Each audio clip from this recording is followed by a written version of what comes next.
Big Z Reviews. Frozen 2 is a sequel to the gigantic hit that I'm sure a lot of parents that have little kids that were the right age probably hate by now, of Frozen. And, as a Disney sequel, it's definitely one of the better Disney animated sequels. But it's impossible for it to match the first film. Find who is calling to you. They may have answers. I'm going with you. Anna? No. Excuse me, I climbed the North Mountain, survived a frozen heart, and saved you from my ex-boyfriend, so, I'm coming. That's normal. Where are we? How did you get in the forest? So I did really enjoy the first film, and I bought the CD, and I listened to it for a while, and I enjoyed the music, but I didn't listen to it so much that I hated it. Like, I didn't really never reach that point because I'm able to avoid that stuff. I listen to a lot of new music, mostly indie rock, but I'm always listening to new music, and I have playlists, so I didn't get stuck listening to the music from the movie forever, so it didn't really get that bad for me. But, I was going into this, I knew that it was going to be tough for it to match it, but it really doesn't even come close. Like, I watched it yesterday, and I cannot, bring up in my mind or sing anything from the movie. There's nothing that is memorable in the songs. The songs are just nowhere near as good. And I feel like, too, sometimes the songs felt forced. Especially at a certain point in the film, everyone has to split up and do their own sort of thing.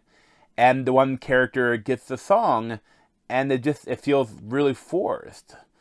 And there's no great moment. In the first one, there's Let It Go. But there's also other great, really smaller songs. Do you want to build a snowman? And there's so many great lines in those, too. It's like, Jinx again. Our synchronization has only one explanation. You and me were just meant to be. There's so many great, the whole movie has great songs.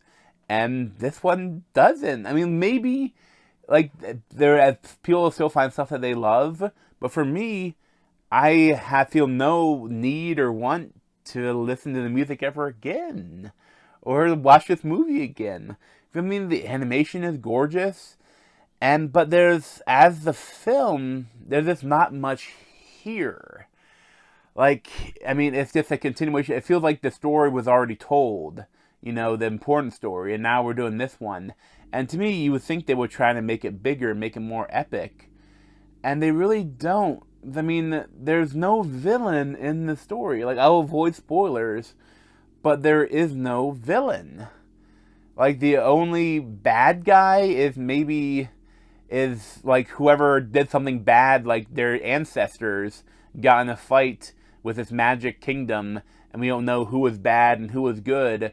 But the consequence, they angered the spirits, and now Elsa's magic has awoken them, and they have to go deal with this angry spirits, or it'll be bad for everybody.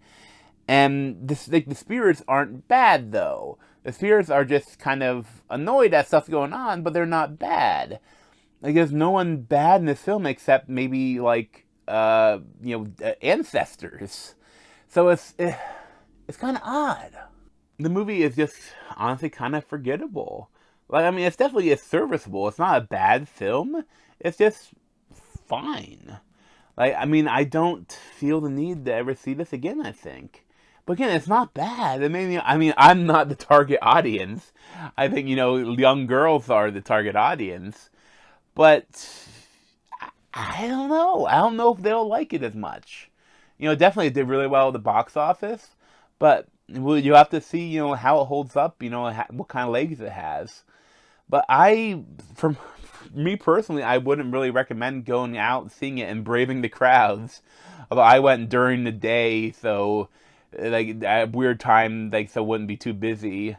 But I don't know. I wouldn't recommend it. Like, it's not horrible, but it's not really very good either. I'd probably give it like a 7 out of 10, 7.5 out of 10. But thanks for watching. Check out every place on my head and subscribe to me at Z over there. Thanks.